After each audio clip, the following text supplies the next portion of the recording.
যারা এখানে আমরা আছি প্রত্যেকেই গুনাহগার, আমি সহ প্রত্যেকেই। শুধু গুনাহগার না, আমাদের টাকার দরকার, আমাদের বিপদ মুক্ত হওয়া দরকার, আমাদের সুস্থতা দরকার, আমাদের অনেক কিছু দরকার, সন্তান দরকার, সম্পদ দরকার, হ্যাঁ অনেক কিছু দরকার। জীবনে যা কিছু আপনি চান, প্রত্যেকটা কিছু যদি পেতে চান, সবচেয়ে উত্তম আমল এটাই যে বান্দা যখন হাতের সময় আছে, হাতের কাজ আছে, পায়ের কাজ আছে, জবানের তো কোনো কাজ নাই, যখনই সময় হয় জবান দিয়ে একটু সুন্দর করে পড়া আস্তাগফিরুল্লাহ আস্তাগফিরুল্লাহ আস্তাগফিরুল্লাহ। এতটুকু শব্দ হাদিসে আসছে।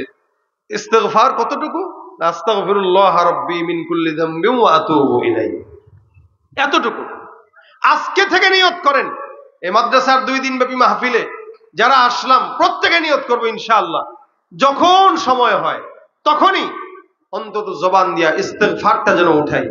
ছাত্ররা যদি ইস্তিগফার বেশি বেশি আমল করে, তা আল্লাহ পাক ইনশাআল্লাহ এমন হতে পারে জেহেন যাকাত বাড়ায় দিবে, ঠিক না? আল্লাহ পাক কিতাব বুঝার যোগ্যতা দিয়ে দিবেন, বিপদ মুক্ত করবেন, ইনশাআল্লাহ আদবওয়ালা বানাবেন, মুস্তাজাবুদ দাওয়া বানায় দিবেন ইনশাআল্লাহ। এজন্য কারা কারা নিয়ত করব? আমি আগে নিয়ত করলাম, আল্লাহ পাক আমাকে যেন আগে বেশি বেশি ইস্তিগফারের আমল করার তৌফিক দান করে। এরপর আপনারা কারা কারা আছেন পড়বেন, হাতটা তুলে দেখেন। আল্লাহু আকবার। আল্লাহ তুমি আমাদের সকলকে তৌফিক দান করো। দেখেন হাত নামা। এই যে ভাঙা ভাঙা কণ্ঠে কয়েকটা কথা বললাম অল্পভাবে, এই মুখতাসার কথার ফজিলত তখন হবে, সম্মান তখন থাকবে যখন 10 জন মানুষ এখান থেকে এই নিয়তে যাবেন যে আমি ইস্তেগফার করবো আজকে থেকে। বাজারে বসে আছি, গল্প কেউ করতেছে, তো বাস আমি ইস্তেগফার করি। বিবিরাই বলে দিবেন, বিবি রান্না করবা তো ইস্তেগফার করো, ঝাড়ু দিতেছো তো ইস্তেগফার করো। আপনি আপনার ঘরে এটা প্রচার করেন, আপনার সন্তানের সামনে জোরে জোরে ইস্তেগফার করেন, দেখবেন আপনার সন্তান শিখবে।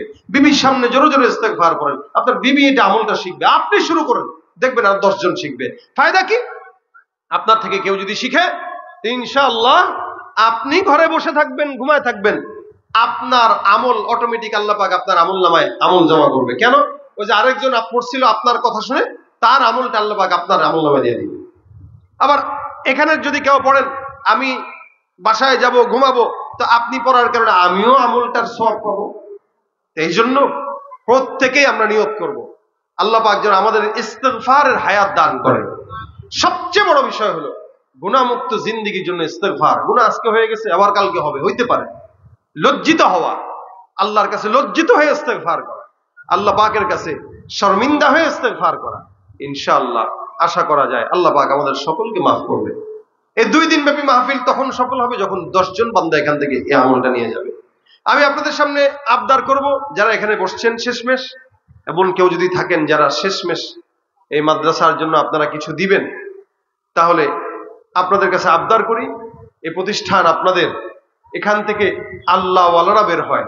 সবাই যে আল্লাহওয়ালা হয়ে বের হবে এরকমও না, আল্লাহ পাক যাদেরকে কবুল করবেন তারাই বের হবে। তো এরকম আপনাদের এই মাদ্রাসায় আপনাদের সন্তানরাই থাকে, আপনাদের সন্তানরাই পড়ে। তা যারা আপনারা আছেন এখানে, আপনাদের সন্তানরা এখানে পড়তেছে, অনেক এতিম ছেলেরা এখানে পড়তেছে, আপনাদের একটা টাকা দিয়ে যদি এই মাদ্রাসার একটা ছেলে খাবার পায়, এই মাদ্রাসা না থাকুক, এই আলেমরা যতদিন থাকবে, তাদের ছেলেরা, তাদের ছাত্ররা যতদিন থাকবে, কিয়ামত পর্যন্ত এই সাদকায়ে জারিয়া চলতে থাকবে। এগুলো সাদকায়ে জারিয়া। কেউ যদি থাকেন একটু হাতটা উঠান যে আমি 500-1000 দিব, আর মাদ্রাসার ছাত্র একটু ভিতরে চলে যাবে, বাস যার যতটুকু সামর্থ্য আছে অল্প অল্প করে দিবেন। তবে যদি চলে যাওয়ার থাকে চলে যান, চলে গেলে আমি শেষমেশ একটা গজল সবাইকে নিয়ে গাবো ইনশাআল্লাহ। যদি না শুনতে চান তাহলে আমার কোনো আপত্তি না, আমি আরো বাঁচি।